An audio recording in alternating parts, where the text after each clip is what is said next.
બાલ દોસ્તો, આજે આપણે રાજા વિક્રમ અને વેતાળની વાર્તા સાંભળીશું. રાજા વિક્રમ ખૂબ જ ચતુર અને ઈમાનદાર રાજા છે અને વેતાળ એક શવ છે, ભૂત છે, એક મૃતદેહ છે. રાજા વિક્રમ અને વેતાળની કુલ 25 વાર્તાઓ છે. એમાંથી આજે આપણે પહેલા નંબરની વાર્તા સાંભળીશું. અમાસની કાળી ડિબાંગ રાત છે. ચારે બાજુ સ્મશાનમાં ભૂત પ્રેતના ડરામણા અવાજો આવી રહ્યા છે. રાજા વિક્રમાદિત્ય અને પોતાના વચન ખાતર જરાય ડર્યા વગર ઝાડ પરથી એ રહસ્યમય શવ એટલે કે મૃતદેહને ઉતારીને પોતાના ખભા ઉપર મૂકે છે અને ચાલવા લાગે છે. ત્યારે તેની સૌની અંદર છુપાયેલો વેતાળ ખડખડાટ હસીને બોલે છે, હે રાજા વિક્રમ, આ કાળી રાતે પણ તું હિંમત હાર્યો નથી. તારો રસ્તો ઘણો લાંબો અને સુમસામ છે, એટલે રસ્તામાં તારો થાક ઉતારવા અને સમય પસાર કરવા માટે હું તને એક સરસ વાર્તા સંભળાવું છું. પણ યાદ રાખજે, મારી એક શરત છે. જો વાર્તા પૂરી થયા પછી તે મોઢું ખોલ્યું અને કંઈ પણ બોલ્યો તો હું ઉડીને પાછો ઝાડ પર જતો રહીશ. અને જો જવાબ આવડતો હોવા છતાં તું મૂંગો રહ્યો અને ન બોલ્યો તો તારું માથું ફાટીને તેના ટુકડે ટુકડા થઈ જશે. આ રીતે વેતાળે પહેલી વાર્તાની શરૂઆત કરી. તો પહેલી વાર્તાનું નામ છે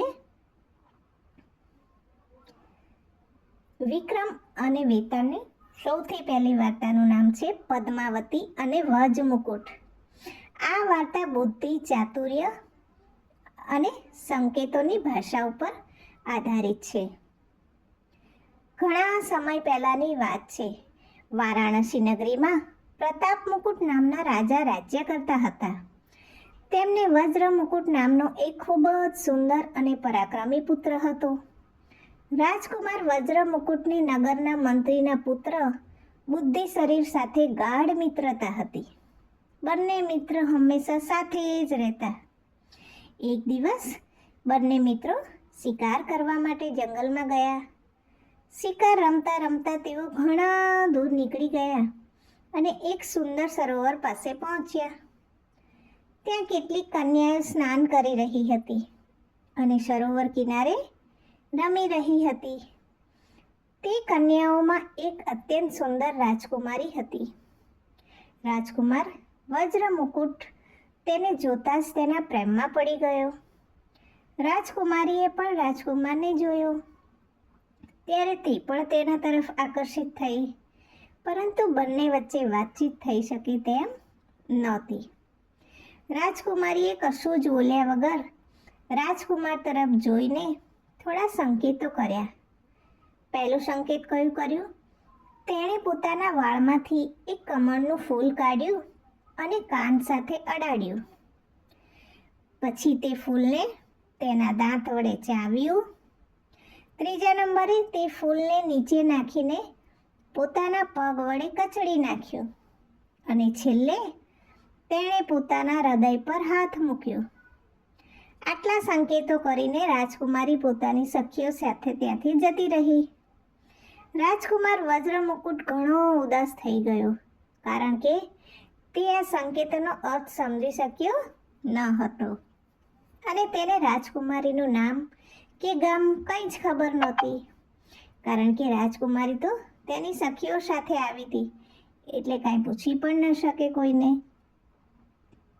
જ્યારે રાજકુમારે તેના ચતુર મિત્ર, તેના મંત્રીના પુત્ર તેને આખી વાત જણાવી ત્યારે મિત્ર હસીને બોલ્યો, મિત્ર, તારે ચિંતા કરવાની જરૂર નથી. તે રાજકુમારીએ સંકેતો દ્વારા તને પોતાનું સરનામું આપ્યું છે. મંત્રીના પુત્રએ સંકેતોનો અર્થ સમજાવ્યો. કાન પર કમળ મૂક્યું એનો અર્થ એ કે તે કર્ણાટક દેશની રહેવાસી છે.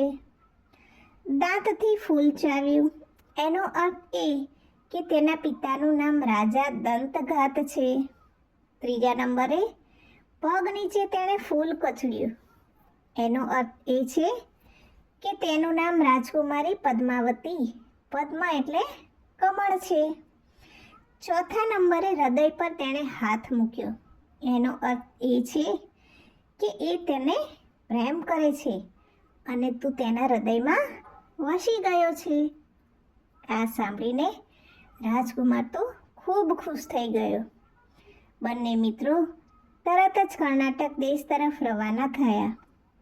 ત્યાં પહોંચીને તેઓ એક ડોશીના ઘરે રોકાયા, જે રાજમહેલમાં માલણ ફૂલોનું કામ કરનારી તરીકે કામ કરતી હતી.